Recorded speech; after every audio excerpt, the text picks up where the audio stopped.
Dans un petit village isolé, vivait un garçon nommé Kalou. Il était né un soir de pluie violente, un soir où même les coqs avaient refusé de chanter. Sa mère était morte en lui donnant de la vie, et son père, incapable de supporter la douleur, avait quitté le village le lendemain. Kalou avait été confié à une tante qui ne l'aimait pas.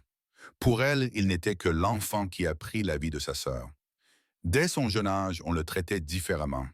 Il mangeait après tout le monde. Il dormait sur une natte usée, au sol, et chaque fois qu'il demandait pourquoi sa vie était ainsi, on lui répondait simplement « Tu n'aurais jamais dû naître ». Malgré tout, Kalou grandissait avec un cœur pur. Il aidait tout le monde sans jamais se plaindre. Quand un voisin perdait une chèvre, c'est lui qui partait de la chercher. Quand un enfant tombait, c'est lui qui accourait. Un vieux du village disait souvent « Cet enfant a un cœur que même les anges envieraient, mais personne ne l'écoutait ». Un matin, un incendie se déclara dans l'une des maisons du village. Les flammes étaient énormes, les cris résonnaient. À l'intérieur, un bébé de 18 mois pleurait. Les adultes paniquaient, personne n'osait entrer. Le toit pouvait s'effondrer. Et c'est Kalou, l'enfant rejeté, qui brisa la foule et entra sans réfléchir. La fumée brûlait ses yeux, ses vêtements prenaient feu.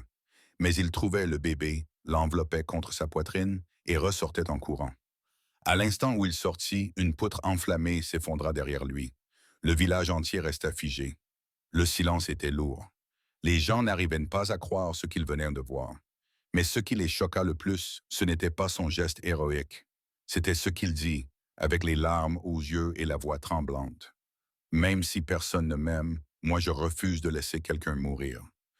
Les adultes sentirent leur cœur se serrer. Sa tante s'effondra en pleurant. Pour la première fois de sa vie, elle comprit ce qu'elle avait fait à cet enfant. Quelques heures plus tard, à l'infirmerie du village, on découvrit que Kalou avait inhalé trop de fumée. Son petit corps avait été brûlé. Et pendant qu'il dormait difficilement, les villageois se rassemblaient dehors, honteux.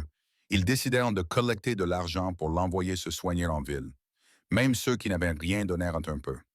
Sa tante resta agenouillée toute la nuit, répétant entre deux sanglots « Pardonne-moi, hein, pardonne-moi, mon enfant ». Et quand Kalou se réveilla, la première chose qu'il fit fut de sourire. Oui, sourire à ceux qui l'avaient fait souffrir.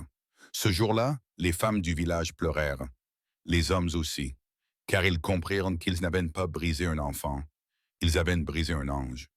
Il existe des gens sur cette terre que la vie maltraite, que les autres rejettent, que personne ne valorise. Mais souvent, ce sont eux qui portent la lumière la plus pure.